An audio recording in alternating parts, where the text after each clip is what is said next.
Alright, so for this cut, I've got my Andis Masters 2-guard halfway. This is my client, so I know his length pretty well. On the last haircut, he had to go to somebody else because I wasn't able to get to him, which happens. I appreciate that he's really loyal here, so the back of his head is kind of a little in disarray, but I'm just giving myself a clean canvas here. With this customer, he doesn't like the rim of his head cut too high, so I'm really being careful not to cut too much into the top. And you see me pushing the hair there just to make sure that I still have a lot of room to work with, and I'm just clearing bulk and giving myself a nice canvas to work with.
Alright, so switching to my 3-guard open, just going around the rim here, clearing a little bit more bulk, helping give myself a nice canvas to work with.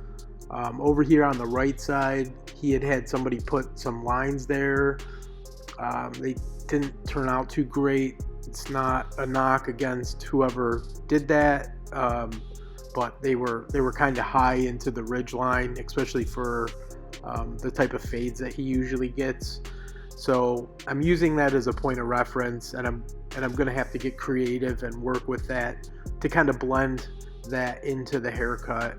And you'll see later on in this haircut how I do that.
on to the fade part. I've got my one guard halfway, just working kind of in a rainbow fashion around the ear. I'm also checking right here where the line was to see how I'm going to blend that and how this is going to work. So I'm really fading the middle section. I know that we have to take this hair down to at least a 1. So that middle section is going to end up being a 1.5 anyway. So that's why you see me working with my one guard halfway, fading this part before I move on to tapering out to a 1.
So once I finish with my 1.5, I move on to my 1, which is just lever open.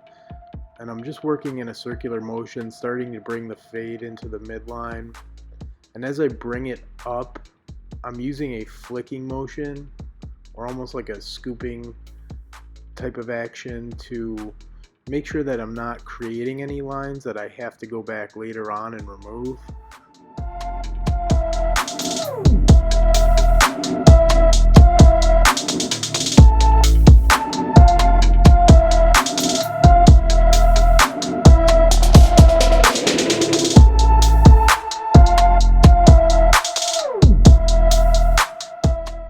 So now that I'm onto the tapering and fading part, I can see that using a 1 was the right length for at least the taper and the fade part. Going into this, you kind of have to guess where that line has grown back to in terms of the length. And I figured it was about a 1, and luckily it was. So I'm just working a little extra over here to make sure that that bottom line is removed and kind of give it as natural of a look as possible.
now switching to my Andis trimmers. I'm using that line that was already there as my starting point, and I'm just setting my guideline in, and I'm slightly curving the hard part and contouring my guideline to the shape of his head.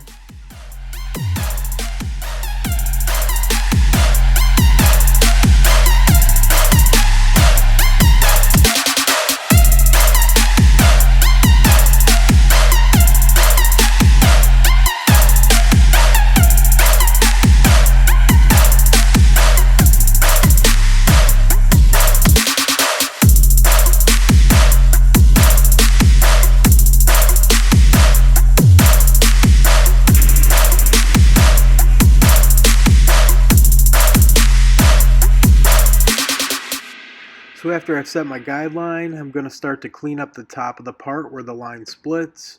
And I'm doing this by using the corners of my trimmers, and I'm lightly pressing, making sure the top of the part is contoured to the head and even.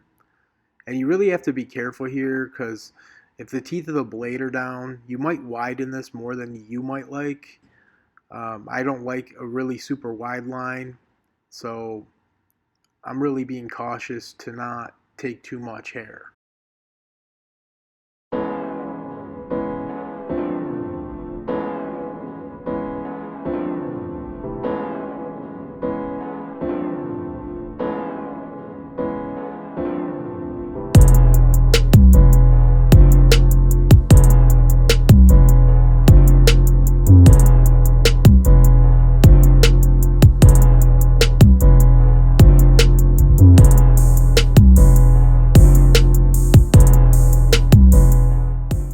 So here I have my trimmers, I'm holding them in reverse, and just like the top of the split, I'm using the edges of my blade to make sure the bottom of the split is clean as well. One of the more common things that I see with hard parts and lines is that barbers tend to just set the line, but they don't clean up both sides of the part, and that's what happened with his previous haircut. It kind of causes it to grow back awkwardly. So it's really important that you take your time here, especially because you're holding your trimmers in reverse, and you want to make sure that the bottom of this part is sharp just like the top.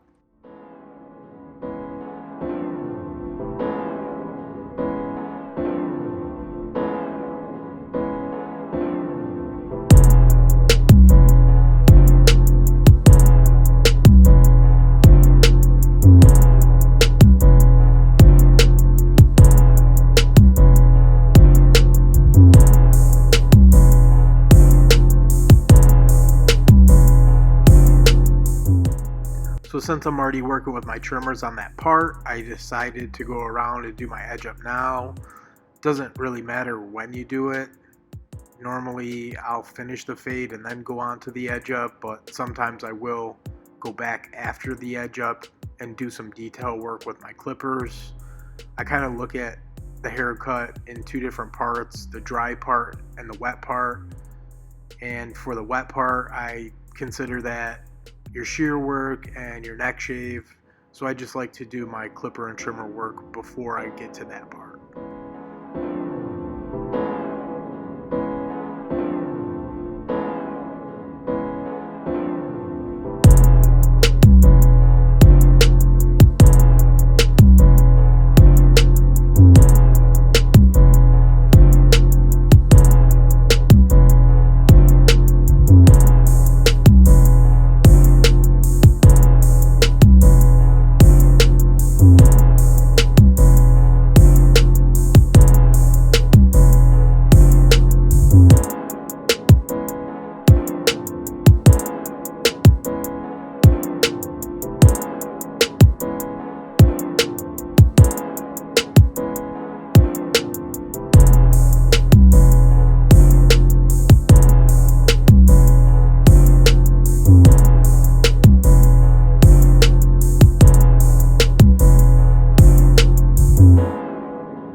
So now here I'm just going in and gonna do some detail work.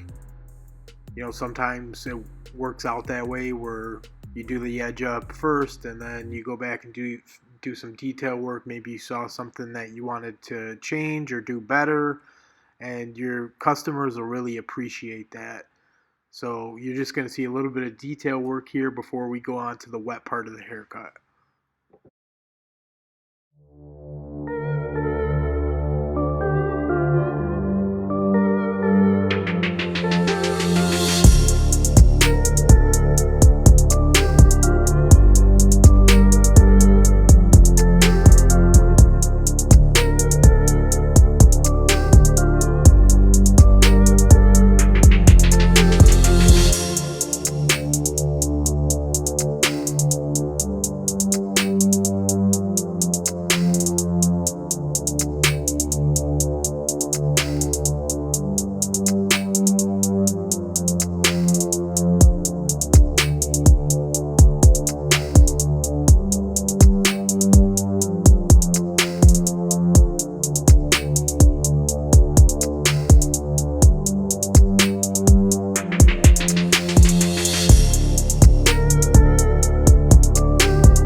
So on to some shear work.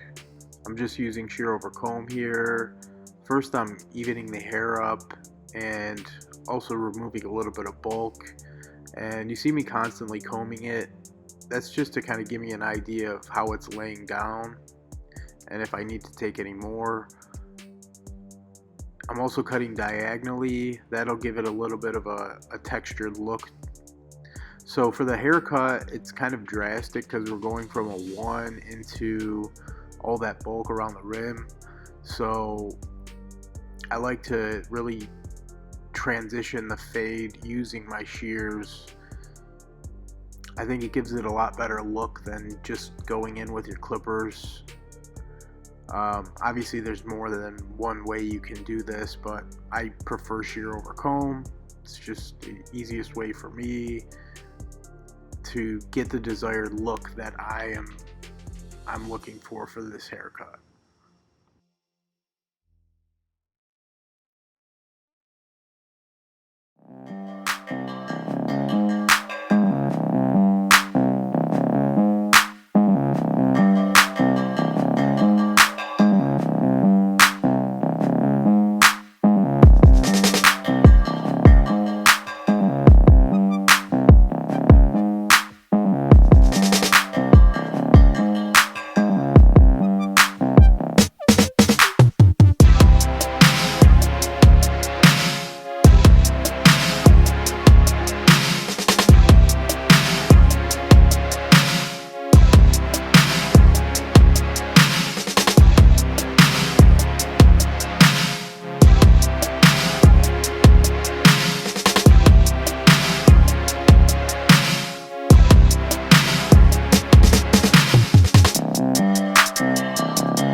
So onto the wet part of the haircut here. I'm just going to start by trimming the ends of his bangs off. My client doesn't like his bangs too short, but you know, they're starting to curl, so I take a good ½ inch off here, and I do that again, clipper over comb. I'm twisting the hair towards me and away from him. That'll protect him from, you know, harm with my shears. And I'm doing the bangs first because that is going to kind of set the guide for the length that I'm going to trim the top to.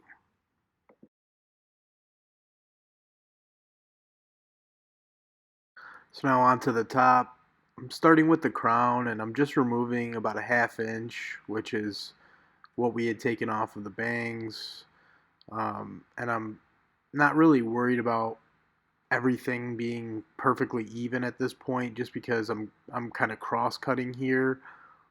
But I will go back later and you'll see me even everything up and really comb through the hair to make sure that it gets progressively longer from the back to the front. So that's kind of the look that we're going for this haircut.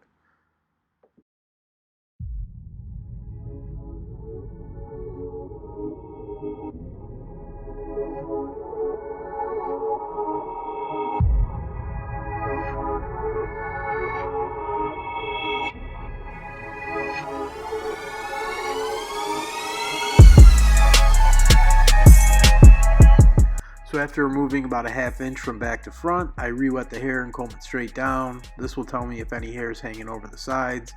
It allows for me a clean canvas to start trimming the top, just using finger over shear and making sure the sections are even.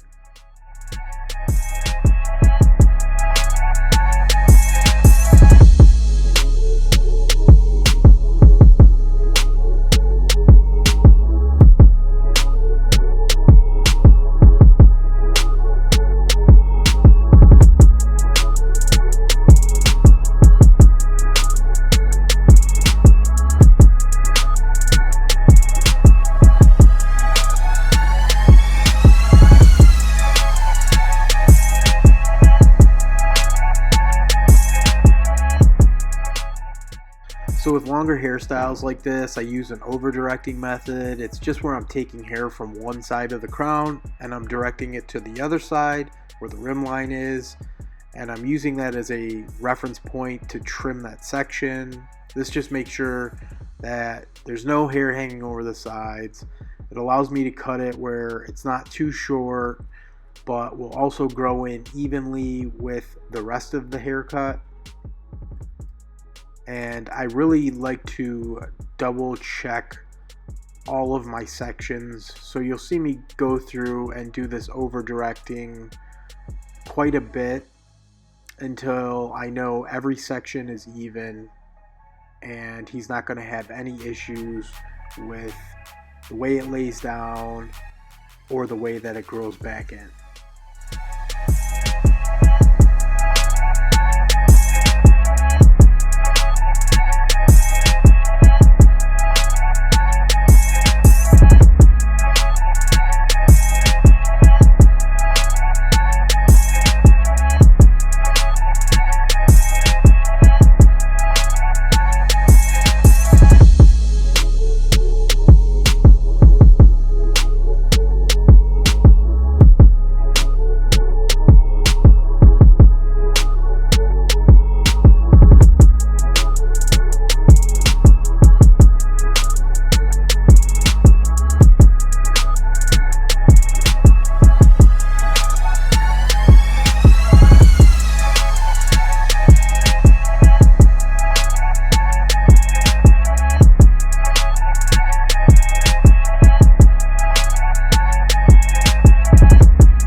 after I finish the top, I end up moving on to the neck shave / edge up.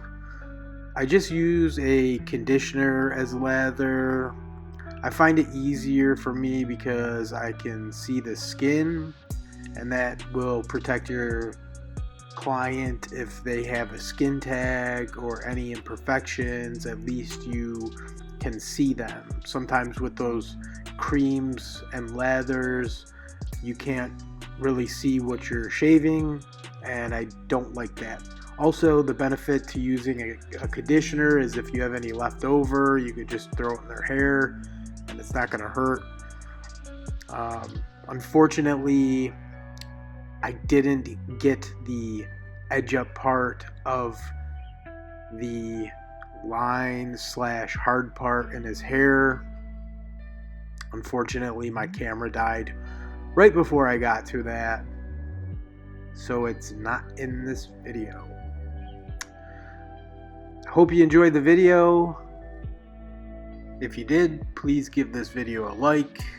I'm new to YouTube, so kind of slow at editing, but I'm gonna try to get more content out much quicker.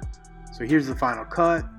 Very urban, very messy look, but overall great haircut, fun experience. See you in the next one. Peace.